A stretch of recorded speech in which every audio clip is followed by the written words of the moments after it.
Barthes Belé, au Lelo, comme ça là bruit par rapport à leurs frères qui sont en prison, ils ont ingratitude. On les a vu faire des animations. Là, non, non, vas-y, j'ai fini. Tu es chaud, toi. On les a vu faire des animations. On les a fait anytime dans la résidence. Il y a Batouana, oh Lelo, Bango va comme manifester ingratitude. Voilà. La moindre chose, au Kendarakuna, on sait. Est-ce que ça n'a pas na musu soupe?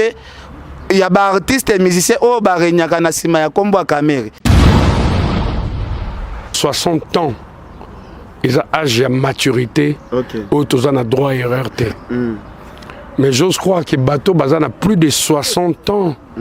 Discours où on a pendant, il faut affecter Bango, le chef de l'État. Donc on n'a plus droit à l'erreur. Baïnio Soba a plus de 60 ans. Mais quand toi tu as 60 ans et que tu délires, tu n'as pas la maîtrise de soi, tu racontes n'importe quoi, tu ne sais pas te respecter. Comment tu veux que les gens te respectent? Patron n'engaza hypocrite. A Kenare na matu vite que bana batu bazala boy na kena ba mensonge. Hier zarane ouvert. Au moment où on le jour où tu reçois papa chéri va te dire la même chose. Donc makambo batubaya kanango contrat. Combien de Batbaya n'a pas émission Balobi? J'ai signé contrat avec tel leader il y a 5 ans. Au moins une année après, ça capote. Moutou quand même sous Bapé ça qui est Baloba qui est salagi yaye, boké kolandra bobayo au botola. Mais mon ningaza n'a pas si. La moindre des choses, il faut le soutenir. Tant au comico, qu'au laye, même dans YouTube, dans émission, tous les salabats, tout le monde a monté ma bé, aux amons à ma bé. Mouta vivara n'engona te comment mouta koza la inhumaine n'engona. Tu sais qu'un ngane na boye mouto a piaranga $10 quand j'avais besoin de $1000. Ti lelo na galabona moutou de ma propre façon na mouké na zoaka Gérard l'ascenseur. Mais comment tu veux que une personne wa bande ko aider ba tout bazo mona ke oza moutou na ye après sakayo c'est qu'il peut. Mais les lois ont une position de faiblesse. Yosa la première personne, soit disant ton ami. Ou comme Kotiolaye, indirectement.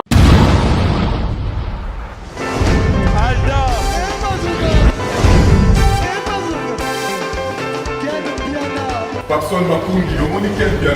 Ailleurs, il y a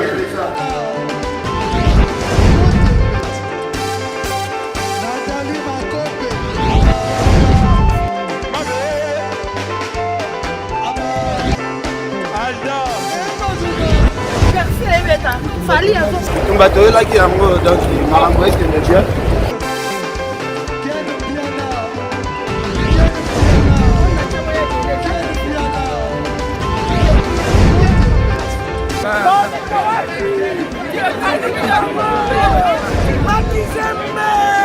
Ah bon? J'ai des mon conduit. This is London. This is London City. Hey! Bandeko Babolingo. Chez Djonga de ezongeli masolo Chez Djonga de chaque week-end bozamo bimba boko sepela ndenge masolo ezalaka. Po awa chez Djonga de masolo tout ezongi avec un partenaire idéologie. Ngulu ndengulu ntabande taba soso nde soso ya kotumba awa spécialité binomoko boyebi boza kolia boza koyoka mindule ya kitoko pe elengi. Po binomoko boyebi ke awa chez Djonga de esika ambiance nde lalaka na ndenge ya kusakana te. Po mokolo ya vendredi 26 juin 2020 Côté à musique, bokozwa Suzuki Luzubu 4x4 ye muta ko sepelisa bino boza kolia boza komele pe boza koyoka minduli ya kitoko. Et bongo samedi 27 juin 2020 bokozwa CNN Alligator ako palola wana avec impact toujours na idéologie. Pe dimanche sombele suka bisanga le 28 juin 2020 Emeli alias de Mingongo ako lambela bino mongongo boko sepela makasi boza kolia ngulu ya kotumba soso ya kotumba ntaba ya kotumba avec un pacte na idéologie oza koyoka musique ya kitoko pe ose détendre elengi. Adresse ezaka kase moko chez Jongade ezwami na 36 rue Marcel Dassault Bondi 93 140 oza mobimba chez Jongade yangonde moboko ya ambiance. C'est naturel au soin. Gardez bande na yo. Voilà, merci beaucoup bana Congo bande ko bolanda biso vraiment ebele na yebi ke batu bosenga kingai bolobi en tout cas ken piana yambela biso bande ko ya wenge BCBG na moni vraiment téléphone eza dérangé hein na loba to local international Roger Ngandu te osola na ye moi masolo ebele par rapport à ba polémique ndenge zo renier. Alors Tosomon appelle bande comme sou botinde la biso pena ba message bolobi to moni Roger Ngandu a lancé message 2023 il faut qu'on ait un masolo politique to sola moi masolo vraiment eza ebele. L'international Roger Ngandu bonjour. Bonjour Ken des pianos. Bon Kimi Ezali. Ça va, Dieu fait grâce. Tout en absolu bien. Malgré le confinement, voilà. On se fait avec. Ok, malgré le confinement, mais l'international, l'autre, Toyambio étant que Mopanzi Sango Penao, Yamakasi, Yamboka Nabiso, mais par rapport à Nengo Lansaki, message que 2023, pe ozo kota na makambo politique, est-ce que ozo confirmer Angoka Kao comment? Si, je confirme. Je confirme, Ken. C'est le moment ou jamais. Voilà. À part ce qu'on fait à côté de Papa Chéri, à part ce qu'on apporte la musique congolaise, moi je me suis dit, toi, citoyen congolais, quand ça ne marche pas, tout à la bande, on a besoin de placer pourquoi les pays est à genoux. Vraiment, Mboka est à genoux, je te jure. Rien ne marche. Ok, merci. Alors, tout le monde à chaque moment, population vraiment basala soulèvement pena ya makasi, bazoteleme la loi ebele oyo bazoluka batie la biso na parlement. Est-ce que ça parmi ba raison oyo pousser yo au sale la pemboka? On est ba cuisine interne, on est ma kamboyi lelo. Mais nga dans salara analyse depuis jusqu'à nos jours.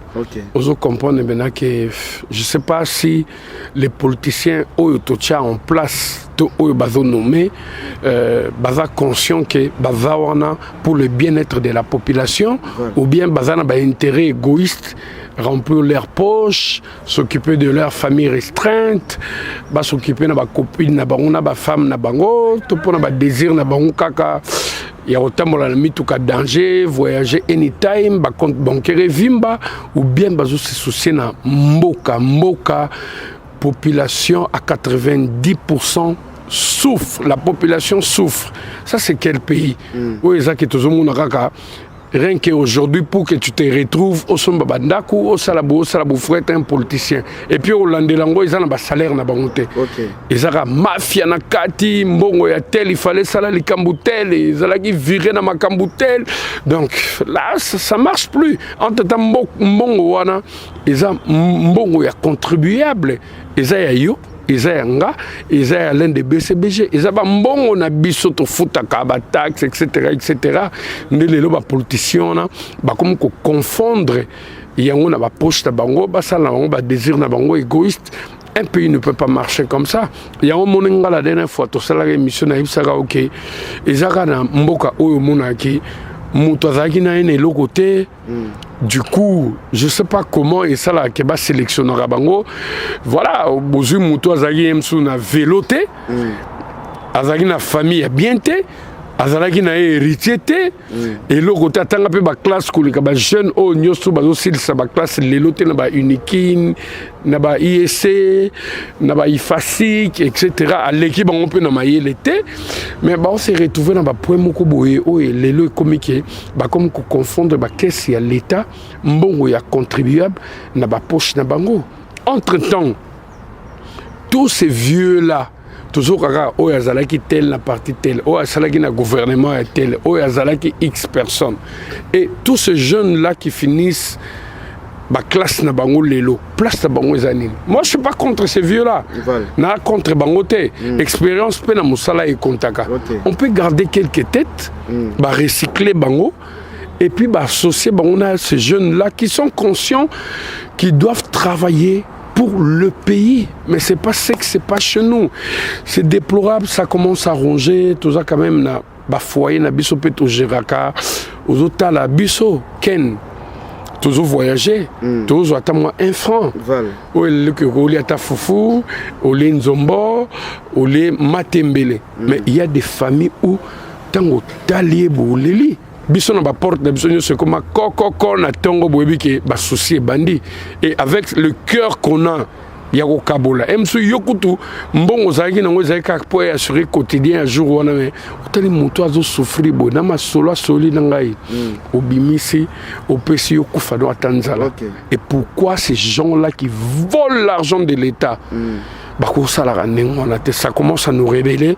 Il y a Antolobi Gojenga nous va venir en 2023 et aux Arapona si ça passe parce que c'est compliqué, les pays vastes, Masoleza est belé, mais n'importe à moi Pierre Mokoboye, à la branche nanga Mokoboye, donc attaque peut qu'on diminue ma solo. Ok.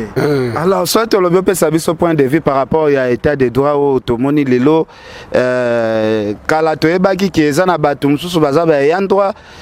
Quel que soit des grands problèmes, Bazala vraiment au Kangamate, les autres moni étant des droits vraiment ils ont frappé dire est-ce que ceux qui te le bossent là sont moins synthèse par rapport à l'état des droits Lelo. Je suis partant. Je suis partant parce que il y en avait des trop. Voilà. Il y en avait des trop. Les intouchables. Les akaka na ba biroté, même na balabala. Au monde qui mutumo a déliré. Ba reprocher yo yebinga na zanani voilà munduki kabwe ça c'est quel pays et ko le 40 ngona tse o yibi mbongo à l'état o déliré na mibeko o fingi mutu na balabala quel que soit poste oyo zo occupé na mboka oyo normalement bango ndefo bazala exemplaire mais tant que baza exemplaire te le chef de l'état n'a rien à voir bokende kaka justice ça la moussala nango ça va ça va pour tu sais Ken ngala mono na mboka o mun penake papa kufi atiki mama asala pe testament atiki mama ndaku na bana mais mutu moko boya bimi parce que azana poste moko na mboka oyo il s'est dit intouchable to ndeko ya mutu wana azana poste wana il s'est pointe un petit matin pour dire que c'est ma maison. Même si c'est un locataire dans le pangouana. Ndako ekomi yanga a compliqué pe batu. Au monde peut-être que beyan droit ba comme kolala na balabala na bana. Voilà. Mais il y a occupé territoire wana. C'est pas normal. Les lots j'ose croire que ba umorope ba comme vendre ba comme réfléchir que tout que ne makambongo bien parce que go ya rattraper nga ngande na kosamba biso to anda ke osambo ke samba na parquet ozana raison na yo mutali pena pepo muto wana sala nga plainte aza ami to frère ya procureur au père de paix raison bah il faut payer bah on m'a payé au télé mais ngane na raison voilà mais parce que muto wana sala ki plainte na ye parce que eba kaza na support moko quelconque il y a procureur wana za ndeko na ye to mutu na ye je sais pas ami etc et puis on noyé mais aujourd'hui même le procureur J'ose croire qu'il va comment expliquer na bande qu'on a bango pour y aller dossier zala na raison hein. So zala raison te ngai na omicha mutu na makambo na te po mibeko ya le état de droit et comment ta la pebiso occupé souté la dernière fois tout le monde ministre ya justice ya mboko yo ba inquiéter. Donc c'est pour dire que le pays doit marcher comme ça. Et puis il faut ça la continuer. Alors kolela to somona lelo ba mama Zando vraiment bazolela balobi marché à Zando ana vraiment kofungwa mati misala ekosila bato msupe bazoloba Zando na biso ba signer ba contrat soit disant mindele ndenge ka tozoka na ba rimer. Est-ce que oza pour ya kolela ya ba mama wana parce que tout le monde a Zando vraiment et laisse à pena population belé à Kinshasa na habite point de vue na yo par rapport à kolela ya ba mama bateka na Zando.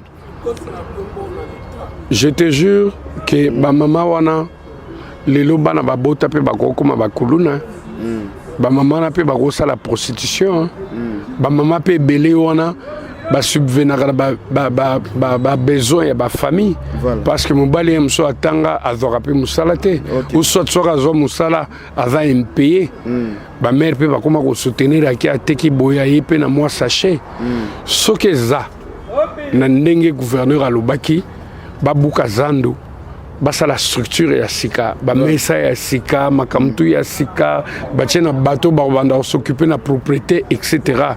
Je suis pour. Mais ce que ça a un intérêt personnel et que babuka parce qu'entreprise moko ya voilà bango ba on s'est retrouvé par rapport à l'intérêt na bango ba faire chier ba maman, là je suis contre. Mais tout à l'heure balobi Zando bazotonga yango ba maman bazatala moi patience basala gouverneur Nabiso Gentili Ngobila confiance na ninga lobby acha makamutu au point pour ils ont un intérêt commun Zando pe ya biso ya munene boye zape muta koti pe bo santi bena ke na Zando là c'est bon mais so ça pour un intérêt personnel ya nuire ba maman o ba futara pe ba taxe na bango ba futara pe ba mbongo na bango pour ba nettoyer ba sala boye là je suis contre. Peut-être Rosa la pa kuti pe na moment azui poste ana peut-être a kuti Zando pesa salité alingi peut-être a développer pesa Zando to Rosa la te na pays moko boy marché na biso munene bongo zala na ba condition bongo ba toilette ya bien zate Zando za salité est-ce que to ko pesa pe gouverneur raison te si on a lobaki tout à l'heure tu sais que le gouverneur Gentili Ngobila c'est mon grand frère de Salongo il m'a vu grandir parce que moi j'ai grandi avec mes parents à Salongo c'est vraiment un grand frère, je le vois sans audience. Mais tant que sur la maramamboka, na otala, la relation na nango na ya nanga gouverneur te. Il y a on a le bail tout à l'heure, si c'est pour mettre à disposition il y a bien. Zando, ils ont quand même une image, ils ont Zando Yamboka, ils ont quand même la propriété assurée. Mais ça peut aller bien, ma camteuse aller bien. Tous ces Libanais là qui ont construit des magasins, qui ne payent pas les taxes, qui font n'importe quoi, qui se croient le roi et à Zando. Ba réduire, on va comprendre que beaucoup de Congolais, il faut pas foutre la taxe na bango, ba traiter la personnel normalement, Zando tongama bien, ba maman bazala bien, Zando zala propre, j'applaudis. Mais ce que ça par rapport à la concurrence, il y a un marché, pour voilà, j'ai reçu un tel marché, ok, il faut pas ça la bouba, ça la pour des intérêts égoïstes, je suis contre. Parce que moi je suis nationaliste, je suis juste et droit. Est-ce que Roger nous a déterminé à ambition aujourd'hui? Parce que tous sommes beaucoup plus na ba pasteur, tolanda ki bande ko belé balanda ki pe na émission. Tout ça là na prophète Emmanuel Dodi asira ki pe na lobby ke non. Nzambe na ya ko sala même au liba na députation et ko réussir. Mais tous olanda ba leader ya musique na biso. Tolanda vient na biso mo pa mokonzi, alobi ba pasteur baza bazaka batumo bo balataka kazaka pour battre à batu lobanzambe mais bazaka solution et loko mon côté. Est-ce que vous assure na ba vous assure pena na confiance au PC prophète Emmanuel Dodi. Vous assure pena que makamno vraiment koksam. Babina ba règle n'y sur exception zalaka. Oui, ba passer belé le ba déliré. Voilà. Passer belé ba comme ko délirer pourquoi parce que ba sala ngo business na bango Pourquoi? Parce que Monique est bon, vas-y, pour trouver des belles chattes, excuse-moi, que toutes les meufs tombent à genoux. Il faut dans ça l'église, il y a Gobota, etc. Comme population congolaise est naïve. Au monde kozala mobali no zakanandaku babala yo bota bana na yo mobali ke musala pour toi tu fais plus confiance na ba passer au musala ba veiller kuna et voilà au bosani ke faut na servir mobali na ngalia faut na zo so bana na ngai etc. Souka na ngoto monipe yo moi si alibala comme aux fidèles l'église X on s'est trouvé peu grosse après le pasteur vient te raconter du n'importe quoi comme quoi mobali no ndoki mobali no sala misala mabe mobali no boye. Après, les pasteurs, comment on peut aventurer? Il faut que je le dise. À 80%, il va passer en abysso et comme business et comme aventure. Parce que la Bible, on va comme contredire la Bible. Parce que la Bible est lobby. Chaque chose a son temps. Maintenant, il y a un mois, ça va un mois, l'église n'a veillé. Voilà. Yo comme au sokola ya côté douche bo sokola memi huile d'olive on sokola tina sena yo sokola souka na moi ça va se retrouver grosse on va dire quoi danger mais bon il y a quand même des exceptions il y a quand même des exceptions n'était pas passer Emmanuel Dodi à Senga Nembongote na mon nulle part benga bana basi ba ya veiller il fait ses miracles c'est normal bato bazo se retrouver moi je crois que prophète pasteur net Emmanuel Dodi il faut passer la bango en moins confiance parce que et les bazala des super partout ils sont passés tu sais et ça là on n'a pas sur mon îlot moi on a un musicien Morotaza Chege parce que les musiciens on les accuse de tous les mots mais moi on a un musicien au monde oh moi on a un musicien X Aza Chege est-ce que ça c'est Bazate mais on a bana ba artiste musicien belé pe bazolela lela na ba caméra a baza pe abandonné zana sisa Olandela maman na papa ba memaki bana na bango kuna passer ba ki bana ba bandoki ba onde ba offrene papa zo rambongote ba offrene maman ba business ay simbakate ya on foyer d'abino boza tout le temps ba querelle mon en faut bobo ki libanda yoza pasteur yoza prophète pourquoi ne pas guérir cet enfant là azonga bio bimise kindoki azongi nandako pourquoi vous le faites pas bana o yozolo bawana et belé moi je sais Barti c'est irresponsable qui les loba ça va trop de bruit on a vie privée à Barti c'est au ya Congo baza si baza plus na bana à l'extérieur extérieur là, ça sonne pas trop parce que Congolais suivre vie à bana on a été mais moi je connais un artiste de ces pays qui fait trop de bruit qui dérange au banané na poto à comment à bota bana mazoka groupe moko boya bana oyoye à sitara ba kombo na bango bangonde bana na ye le reste bazo trembalé na bari parisienne eux ça qui abandonné bon ça comme moko exceptionnel il faut pas généraliser.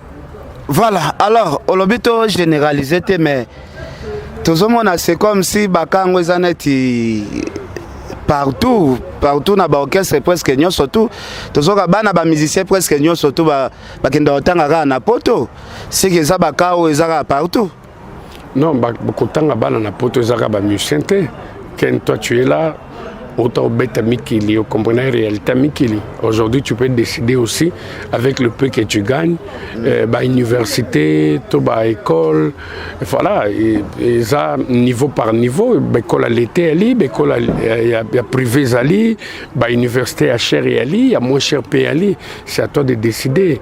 Donc Ezara bon, vas-y, tu décides, au tin d'abana à l'extérieur, ou bien au tikabana awa batanga, tu bazu diplôme babimi, ou Ezara par cas, ça dépend d'une personne à une autre. Merci beaucoup. L'international Batoualanda Biso, Oza Molobeli ya Wenge BCBG, Tokende na onaka ya Wenge BCBG. Est-ce que lelo soki tolobi papa chéri atanga nombre ya bana na enyo surtout ya bota. Potoki ba artiste musicien pena ba bota par-ci par-là. Est-ce qu'on a la maîtrise ya ko citer combo ya bana na enyo surtout ya bota ya moki? Aibi bana na bien. Ayebi pe nombre na bango et tout de suite je te dis il n'a pas exagéré comme les autres parce que alingaki banana baza na bonne éducation bakola na bonne vie et il a réussi son coup banana baza bien bana nombre moko limité batangaka bien ebele pe babanda misala. De ce côté-là, il n'y a rien à dire. Est-ce que BCBG ont marché, ça va? Tranquille, ça va, pas confinement. Oui, privé biso activité na biso tout. Mais bon, physiquement et moralement, notre boss est là, il nous soutient. Biso tout peut tout bien. Allah qui s'abso koluka comme tout père de famille. Il y a tous en bonne santé, je suis en face de toi. Voilà, quand merci. Regarde, en tout cas, très bien. Merci. En tout cas, l'international, tu as vu que Gouenge BCBG, le cas, moment vraiment difficile et belé. Mais tout le monde a départ, il y a des artistes et musiciens. Mais 2018, si tu comme 2020, tout le monde a départ, il y a des musiciens, ça l'a mis moi trop. N'habitez ça par rapport à quoi? C'est par rapport à l'ambition et à Mokona Biso, au Yaki Group, pour quel intérêt, c'était quoi tes ambitions, c'était quoi tes déterminations. Donc ceux qui sont venus chercher les tremplins vite fait, voilà, pour ça le groupe Nabango, la danseuse Nabango, le sponsor Nabango, ils sont partis vite. Mais nous autres qui ont compris que c'est pas facile, n'était dans temps aux musiques congolaises, ils ont souffert dans makambo belé ko ça la groupe et puis quoi assurer de papa chéri ba assuraka ba président Ranson ba président Félix Oazekwa ba président Karmapa etc. C'est pas facile mais faut que tu diembela na sima na bango pour toi moindre charge toza mais ba peut ba monique bon. Le temps est venu, on a na mobali na ko bunda nde bango pe ba bunda ka po ba comme ba leader tout ça la pe ba chemin na biso to kende c'est bien mais ngala on trouvé que bazo ke na moment moko ya bien te et puis ba ko na discours moko bien te parce que muto a ko retenir muto s'épanouir azate muto pas ko retenir muto alongwa groupe a teneti ngande na la kaboy je suis franc avec moi ndeka dans le baka. L'homme, c'est la parole. Je ne suis pas éternel à côté à Papa Chéri. Je ne suis pas simba sauté et que Papa Chéri a posé un service. Tout le service, on a rendu, on s'est retrouvé. Je trouve mieux ailleurs. Non, marché monté parce que non tel intérêt bananangai. Non, kende parce que Papa Chéri va bien. Non, kenangai. Mais non, ken discours moko ya bien, il y a gratitude, que ça soit en mal ou en bien.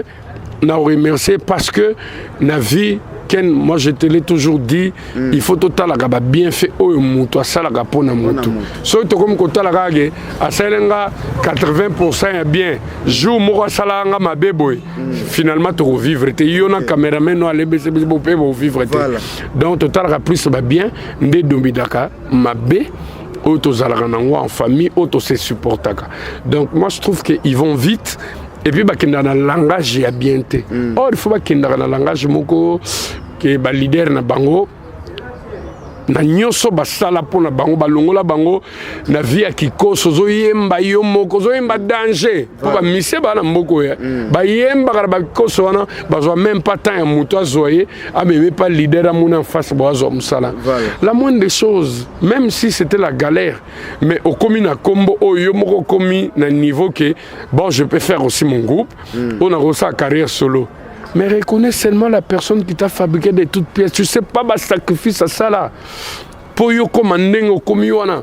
Nga problème n'engage zalaka yango mona bakizanga de tous les mots. Discours wana vous zalaka bien. Ok bien avec ma bénédiction nyoso bien au monde que c'est bon parce que les lopé bango ba commencer à l'appeler ba groupe voilà makambo nyoso banda mona na ba groupe wana bango ba mona ngwe injuste bango pe ba commencer à ngwa ba artiste na bango voilà. Est-ce que comme la bino pe musicien mo boy pe alongo yake na discours a bien depuis ba départ et banda BCBG Bogis Bompema Bogis un frère à moi il y a eu des départs dans ces groupes. OK. Alain Pela c'était un événement. Alain Pela Chakulenda ngabenga l'éternel chef du gouvernement. OK ngana kutana Alain Pela muto ke kufela ina wileri. Ngana gara mutuka nga kutu na plus de valeur que oya zaina ngo. Voilà. Mais na garé, j'étais seul dans la voiture. Par respect et la considération. Na kita, na ta l'empelewika l'empelande na glace ya rumata mais mutu keza en kufa. Voilà. Na tuna qu'est-ce qui ne va pas bi batterie va mboyengai. Na mutu balaki na ye incapable à la na orgueil wana l'empela, je veux pas citer les noms. Aboya ko tindika, na tindika bango mi bali na mutuka, ti mutuke pela à l'empela zaki Peugeot. S'il me regarde, il sait de quoi je parle. Voilà. La station où il est en face, il y a Salomoro quelconque. Mutuke pela l'empela kenda. Pourquoi je le fais? Je regrette son départ, c'était vraiment un événement. Je le respecte beaucoup, mais moi j'ai toujours regretté le départ de mon ami Bogis Pompema. Pourquoi? Parce que c'était un bosseur. Il n'avait pas froid aux yeux. Il était neutre et réaliste. C'est parmi les artistes où à la penda a ébisso Joroi. Moi, Sinaïko se plaindre Panoabi, ça fait 2 mois Bogis a zo simbangate. Autour de Bogis, pourquoi? Massa, quand tu m'as foyer n'angate, n'ana na conseil moko danger, toi na studio, ouais biloko sectionné bon ma voix, n'ana zo travailler. Malgré qu'il était parolier, au monde a engagé ba parolier Moussoussou et c'est le seul musicien où ils avaient que l'on moko dérangé, a bengi grand prêtre ébicier, na likambu tel, moi j'ai dit non. Presse a dit oui, Andimi Kanda prise. Après prise revient à la raison. Au moment où Bogis il avait raison. La preuve année, il avait quitté le groupe quand il s'est senti mal à l'aise. Mais à garder des bonnes relations, na boss, la preuve année, il se retrouve dans la famille na Belgique. Mais papa chéri a contribué et belé pour le départ de Bogis. Mais à Zalara son orchestre, c'est pour dire que na presse a ébiqué, celui-là il est réaliste. Il n'est pas flatteur, il n'est pas hypocrite. Donc Bogis c'était vraiment un bosseur. Ngala mona onde atikela nga lourde charge moko. Na ndenga orchestre, na regretta toujours départ na mais là où il a choisi son chemin, mais qu'il sache qu'il me manque beaucoup. Merci l'international. Toka na ba wenge pe ba futa na bango ba musicien te. Ba futa ka ba musicien te ba musicien ba viva kaka soko pesie mwanzembo. Aluki mutayembela et tout ça, moi caché wana nde salaka ke ba musicien ba vivre na moment ba concert pene beta makande salaka ba musicien ba vivre. Est-ce que par rapport ya masolo o toyoka kana ke salaire ezalaka te na ba wenge na ndenge bo salis plus de 10 ans album ezobimate ba concert pe ya libanda ezobeta mapena mingi te. Est-ce que koza la raison te ozo sala lelo ba musicien ba décider na bango peut-être kolongwa bango?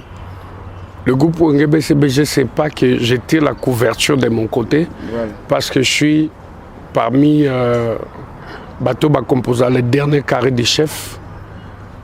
Moi, j'ai toujours été réaliste, parce que un jour, je le dis tout haut. Mais un groupe Moko, tout est stable financièrement. Tout est vraiment stable financièrement. Dans quel sens? Papa chéri après ça a une opportunité na ba musicien na ye. Tu sais depuis papa chéri ça l'album na ye jusqu'à nos jours c'est toujours ces musiciens où après ça a banze mon na ba studio. Anytime chaque voyage a sélectionné les disciplinés. Ce qui le long na ebiso que chaque fin du mois n'était na confinement boyke papa chéri futa rabiso na quel mensonge. On a un fils de témoin de Jéhovah, je ne sais pas mentir. Parce que l'obipé est comme Melanga. On a changé de discours envers eux, parce que moi je sais que l'homme c'est la parole. Ma kamnao lobano sikoyo, 20 ans après, sur le micro, je vais répéter la même chose parce que c'est une vérité. Biso bafutara biso, bozo sala bozo contrat, boké ko beta. Va calculer le nombre de concerts Bobeti. Concerts n'y a un pourcentage d'ango. Va salir l'enveloppe. So Bobeti a 10 concerts, aux Zombon on a 10 concerts. Pareil à Kinshasa. So Bobeti a 5 concerts, aux Zombon on a 5 concerts. Net na confinement boy. Papa Chéra auto nanga Joroi. Nga moko confiné. Ok ces autres tournées té. mbongo ngana koya kofuta bino au moins 90 personnels et route aponga pe na musicien na zoluka. C'est-à-dire que après ça biso ba opportunité moko na vie o ezaki lelo okola la nzalate. C'est-à-dire musicien chaque concert au Matara Podium, tu te fais des relations. Voilà. Tous les carabés mission na confinement, tous les carabés mission to dédicace à bateau. Tous la banzembu na balbomo ekobima, to yemba bateau, to dédicace à bateau. OK. Est-ce que tu peux m'inscrire ne fût-ce qu'un 100 balles pour son batama tembele na maïs? Yabana pour badame. Je crois pas, je dis pas tout de suite que tous vivre vie moko ko le bateau tout. OK. Non, mais toujours assuré quotidien neti lelo mikolo yo na confinement ezaka bodame bobaema bolali botali le lendemain. OK. Ba misia wenge BCBG ba mankango te et puis tant que manka kango na ba situation monete ya ka maladie to ya deuil sur bengi boss a senti que c'est sérieux cette histoire là, il intervient. OK. Ngala mona na confinement papa chéra sombe la ba musicien na ba voiture. Est-ce que ce qui est le compté BCBG parmi l'orchestre ou les musiciens qui ont signé un contrat qui avant quand tu as signé un contrat? Ken. Voilà. Il va musicien il y a le quota au bayara oyebisa yo ke ngai orchestre na ngai ba musicien ba signé un contrat. Mensonge. Et ça na ba orchestre mso ba signé un contrat ba 3 ans. Ta on a lo baboye. Na tcheba orchestre tout ya Congo par rapport à l'expérience là nango. On a des amis là-bas, non? On a des collègues. Tu vas na rapper, on partage un verre sans nos leaders. Tu discutes à rapper. On a pas ami pe a wenge hein. Ka wenge te. Parce que quartier la tête au ka témoignage nango. Orchestre nyonso. Moi j'ai des amis.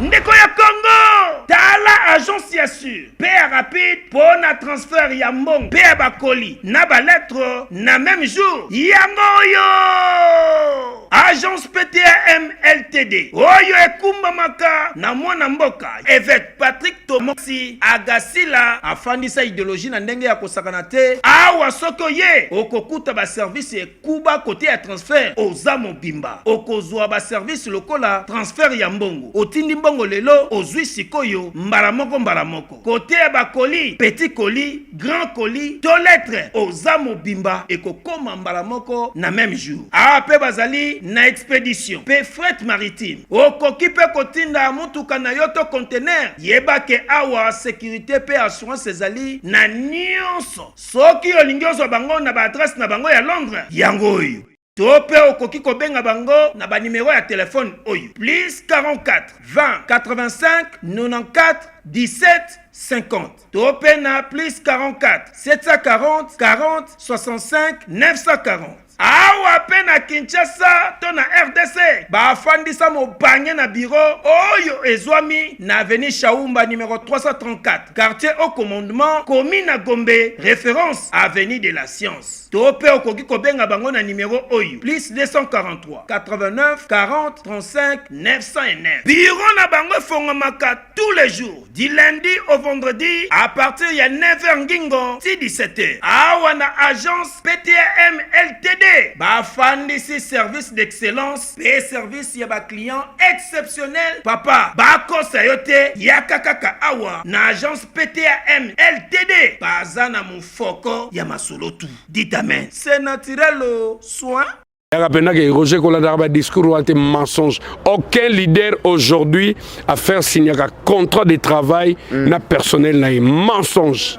Aucun musicien aujourd'hui a bisayo ke bulletin de paye nanga yangoyo chaque fin du mois na zora autant. Quel mensonge.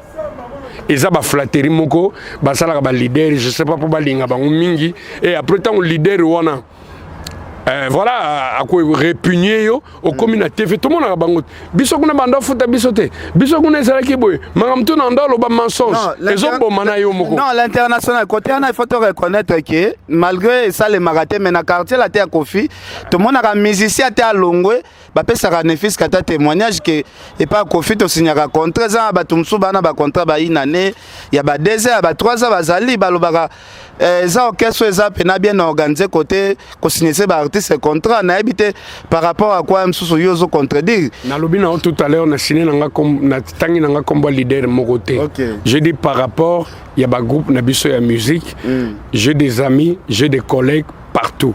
Nabi c'est sans exception que Monsieur Moroté na mboka oyo a signé contrat, to Monsieur Moroté azalaka na bibliothèque des pays. C'est du mensonge, c'est du n'importe quoi parce que tout le monde a bango après makambo simbité ba yepe kaka na voix ya presse oyo pour ba démentir ba mensonge nyonso oyo ba lobaka wana. Donc c'est pour dire que ils ont une aventure. Sikoyo herbo lobaka ba musicien na biso orchestre. C'est que bana bato wana pe baza ba musicien na binote. Bana bato banai. Kasi ba musicien ba accompagner ba leader. C'est que bazaka na ba musicien ya ba orchestre pété. Neti biso tango ye osali test na yo oye wenge BCBG tango balobi c'est bon test na yo simbi désormais ojengandu Vekis Seguin beaucoup makombo na quelque part il fait partie du groupe concert ici littoré pessil aux yeux trans voyage sur programmé aux yeux infront du coup tu fais déjà partie il y a orchestre pour patron ngaza hypocrite akendane na matu vite que bana batu bazala boy na kena ba mensonge hier zarane ouvert au moment où on lobano le jour où tu reçois papa chéri va te dire la même chose. Donc makambo batu bayaka nango contrat. Combien de Batbaya n'a pas émission balobi j'ai signé contrat avec tel leader il y a 5 ans. Au moins une année après ça capote. Mutu quand même sous bapesa qui est baloba qui salagi yaye boke ko landira bobayo boto la yo. Tombayo boto la ngo landela ngo MC ça na kombo na hote. Ah Ken, oui makam na lo peut-être vous poser une question pour batba Hollanda biso base à l'informer par rapport à la situation mais tu es au courant de ce qui se passe. Et belé au moins na na longo ba biso au moins que voiture wana ina ngwana et bimalopango te. Au moins des t-shirt wana la tingam na pia yo longo la balekelo pe na TV babandi ko finga yo au moins na musicien comme na ye so à côté boîte ba comme senga ba whisky na ba verre et puis ba ko sango mingo signera balobara ba signer ba contrat ba musicien apparemment ton ba musicien ba danseuse ba longwaka ba galera rapo net ba musicien ba danseuse a wenge BCBG au mona ba hotel ba boîte to ba terrasse bi senga a motamola ba verre bonjour rebelle a sengi verre ça se passe pas chez nous mais ba musicien ba ota kononde après ils ont malédiction moko boye on dirait ba utiliser ba chance na bango après ils sont bouillis après c'est du n'importe quoi. C'est comme si on a Kanda. Même pas. Non, par rapport à façon de répondre, c'est comme si on a makambo msozo ngolo ba mais surtout ninga makambo yo omonike ezana kati nanga c'est ton rôle de journaliste ou chroniqueur au bimisango. Nazana kanda na motute na osa l'émission, je réponds par rapport à tes questions mais il faut te fixer opinion publique. Moni ezana makambo yo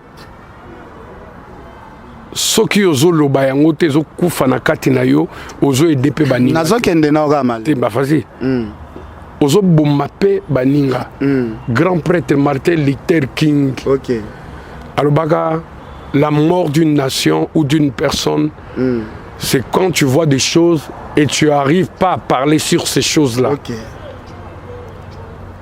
ça tue.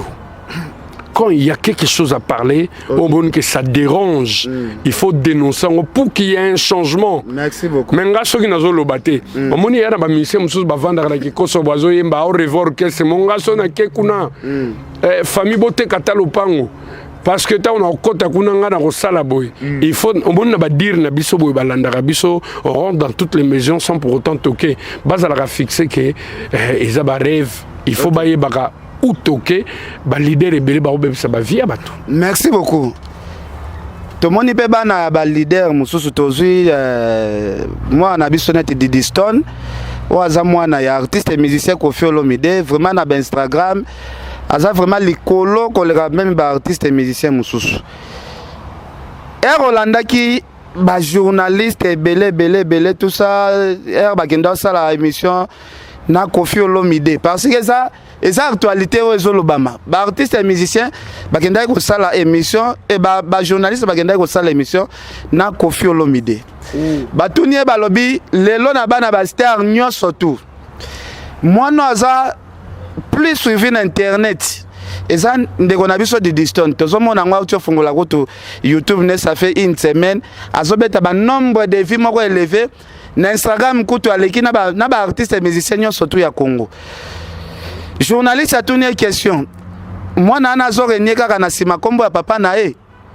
Et à Koffi Olomide répondaki est-ce que ça na bana mususu pe ya ba artiste et musicien o ba renyaka na sima ya kombo ya Kamere. To moni e dérangeaki bongo mingi ba fanatique ya Wenge BCBG. Yo Rolanda qui réponse ya kulutu na omo pa mokonzi. Est-ce que vous allez qui choqué?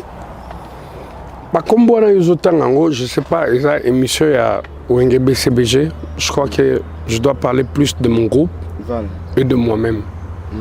Par contre, les artistes, ça n'engage que toi, Ken. Oui.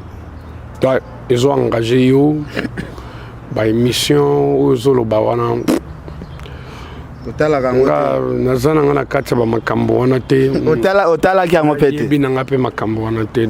voilà.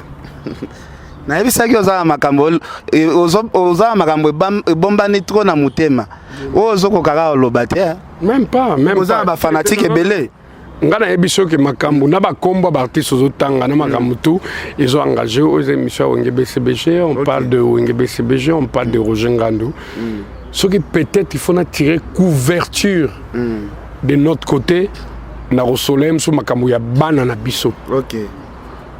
Banana Bisso, moi je crois que le président de la République que je respecte et que je félicite et je soutiens, le président Félix Tshisekedi, Chilombo, a entendu le discours par rapport à l'indépendance à Mboka, Albaki 60 ans, ils ont âge et maturité, ils ont droit à erreur.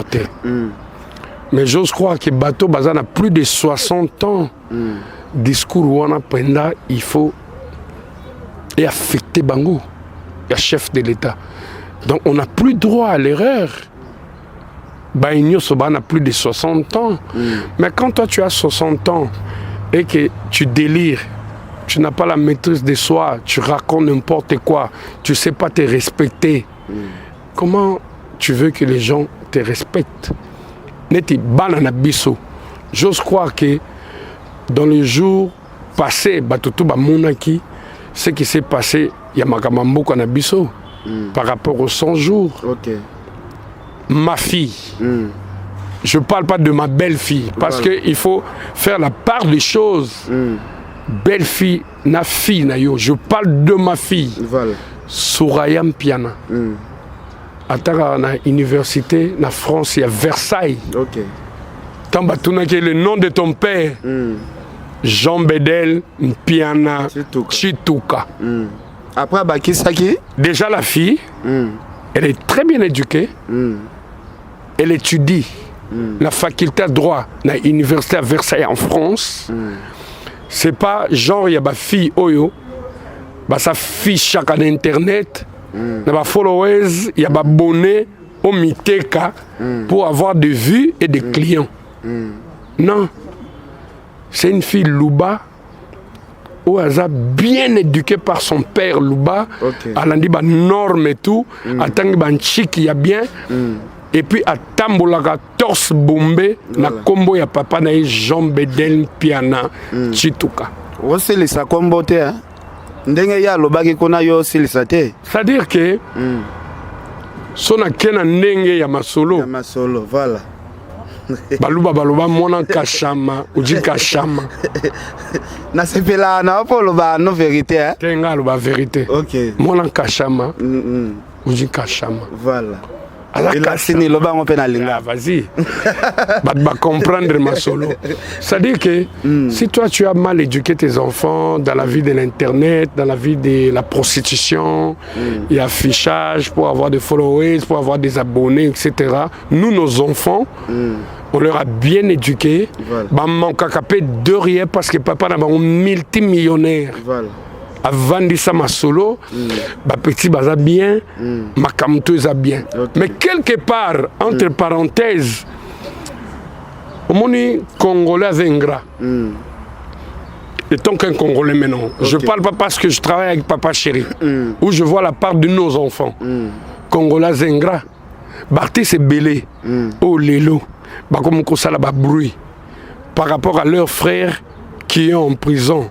Les ingratitudes. On les a vus faire des animations. Là, non, non, vas-y, j'ai fini. Tu es chaud, toi.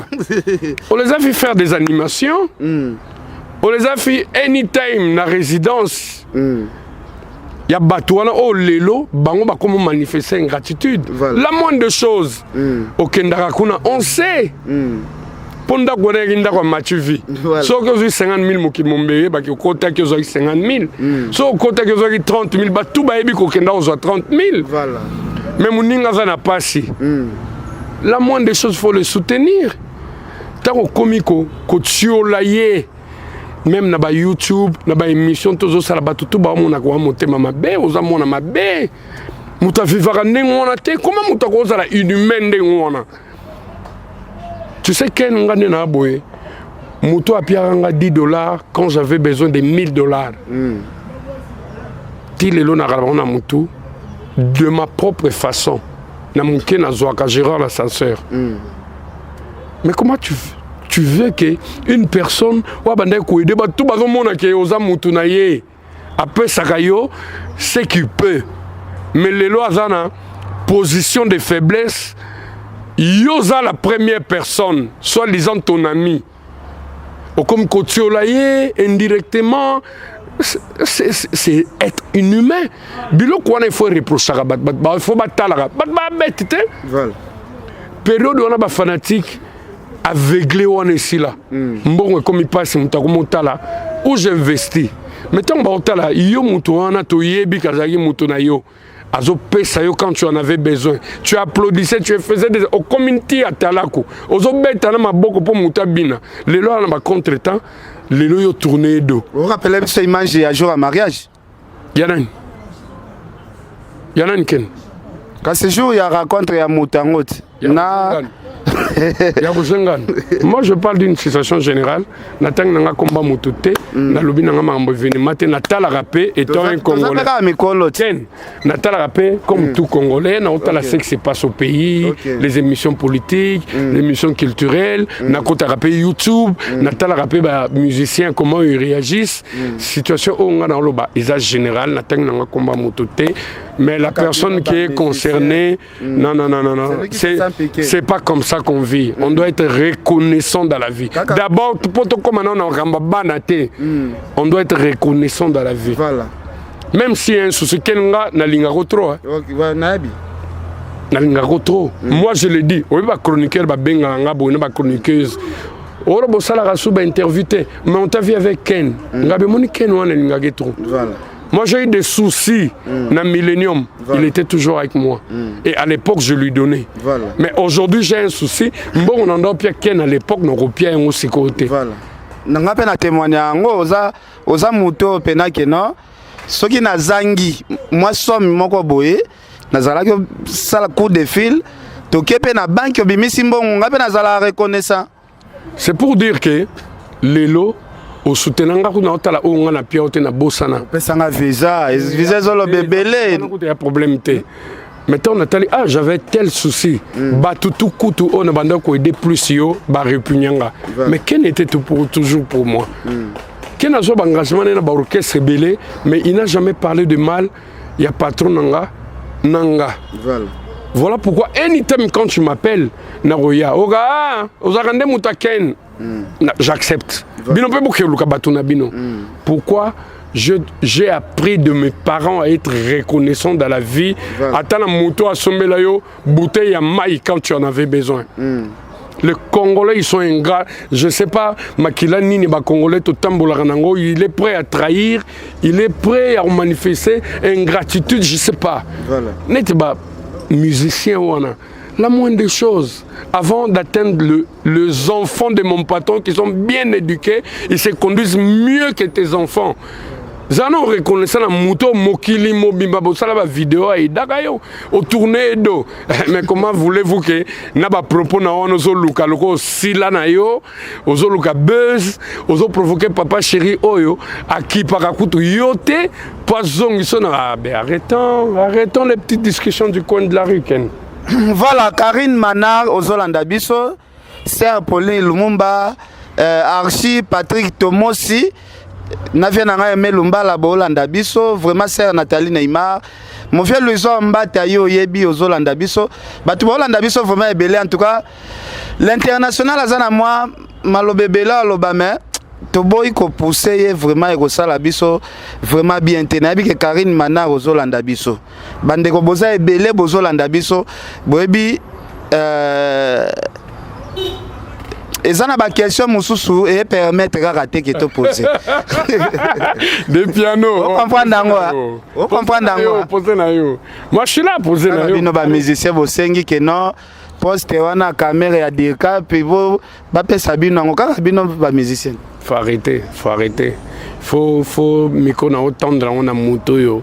A osenga masolo na net artiste nga azana ye apolitique. Ayebi attendez basala légalité batkutu baloba mbongo wana zana ngona ba folia sala bateka diamant. Moi je vous dirai tout de suite kaibi attendez bateka diamanté, il n'a que sa voix qu'il vend. S'il n'a pas un concert, il est chez lui, il regarde la télé, il ne reçoit son personnel, n'a pas business naïe tranquille.